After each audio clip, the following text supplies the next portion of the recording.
मलिक साहब, अब मामला ये है कि तहरीक इंसाफ इल्ज़ाम लगा रही है कि चीफ सेक्रेटरी के ऊपर दबाव डाला गया, वो तो साइन करना नहीं चाहते थे, ज़बरदस्ती साइन करवाए गए।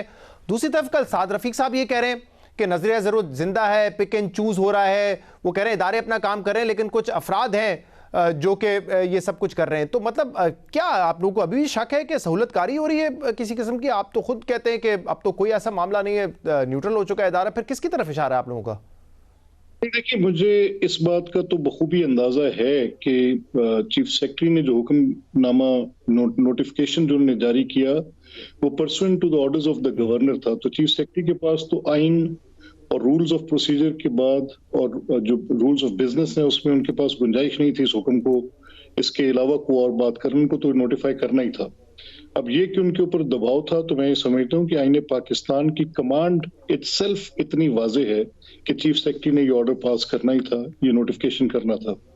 हाँ, जहां तक सहूलतकारी की बात है तो हमारा एतराज ये है कि अगर बेंच में ये फैसला करते वक्त जो हाईकोर्ट का बेंच है, उस बेंच ने अगर एक बुनियादी सवाल ही तय नहीं किया, तो इस बुनियाद पर ख्वाजा साद रफीक ये कह रहे हैं कि जो बुनियादी सवाल है अगर आप वो एड्रेस नहीं करते तो फिर ये नजरिया जरूरत को जिंदा करने वाली बात है, जो कि लॉजिकली करेक्ट है। अगर आप ये कह दें कि आपने असेंबली नहीं तोड़नी, तो असेंबली का टूटना तो एतमाद के वोट के साथ मुंसलिक ही नहीं है किसी तौर पे। असेंबली के तोड़ने को अगर कोई चीज रोकती है तो वो तहरीक अदम एतमाद है, और तहरीक अदम एतमाद हमने इस सूरत में वापस ले ली कि जब ही स्टूड डी नोटिफाइड तो वो इनफ्रक्चुअस होगी। इस सूरत में तहरीक अदम एतमाद विड्रॉ कर लेगी। अब चीफ मिनिस्टर रिस्टोर्ड है नो। हाँ, लेकिन मलिक साहब, आप चाहते तो अदालत के फैसले का इंतजार कर लेते, फिर आप वापस ले सकते थे अदम एतमाद, लेकिन आपने सुबह ही ले ली और फिर ये फैसला आ गया। लेकिन अब परेशानी किस बात की है? आप लोगों का दावा है इनके पास नंबर्स पूरे नहीं है।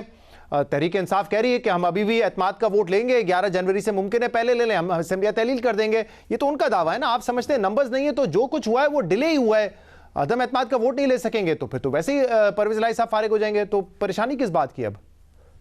नहीं शहजाद, हमारी सियासी सवाल पे बहस ही नहीं है। मतलब अगर परवेज इलाही साहब अक्सरियत रखते हैं तो उनको तो फिर उसी रोज ही एतमाद का वोट ले लेना चाहिए था। तब एक फ्लोर टेस्ट ही पास करना था ना। असेंबली सेटिंग में थी, अपनी मेजॉरिटी डिमॉन्स्ट्रेट कर देते, वहां चले जाते, वहां इस बात का इजहार हो जाता कि उनके पास इतने लोग हैं। वहां पर कुल मिला के इनकी अपनी पार्टी के जो लोग थे और पीटीआई की पार्लियामेंट्री पार्टी 169 लोग उस दिन वहां पे मौजूद थे, और इनके 4 लोग रिपोर्टेडली बाहर थे। तो कुछ ऐसे लोग जो ये समझा जा रहा है कि पार्टी की पॉलिसी के साथ एग्री नहीं करते, वो एब्सेंट थे नहीं वहां पे।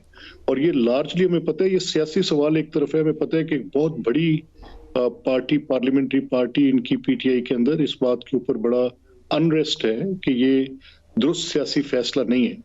लिविंग दिस असाइड, इसको एक लम्हे के लिए हम पीछे छोड़ते हुए अगर आगे बढ़ें तो आपको क्या लगता है मलिक साहब, जो ये दावा कर रहे हैं, क्या ये एतमाद का वोट लेंगे 11 जनवरी से पहले और इसके बाद असेंबली तहलील कर देंगे आपके ख्याल में, या नहीं होगा ऐसा? अगर तो इनके पास अक्सरियत होती तो ये सर अपनी अक्सरियत को 2 मौके थे, उनको बड़ा इजीली डिमॉन्स्ट्रेट कर सकते थे बजाय कोर्ट में जाने के। और वहां पर जो इमरान कह रहे हैं वो तो कह रहे हैं कि असेंबलीज डिसॉल्व होनी है, और चौधरी परवेज इलाही असेंबली के अंदर अंडरटेकिंग दे रहे हैं कि मैं किसी सूरत डिसॉल्व नहीं करूंगा, मैं इसको होल्ड करूंगा। तो ये 2 मुतजाद बातें। मैं आपसे ये कह रहा हूं कि जहां तक इस बात का सवाल है कि एक ये 2 सवाल है ना, एक आईनी सवाल है और एक सियासी सवाल है।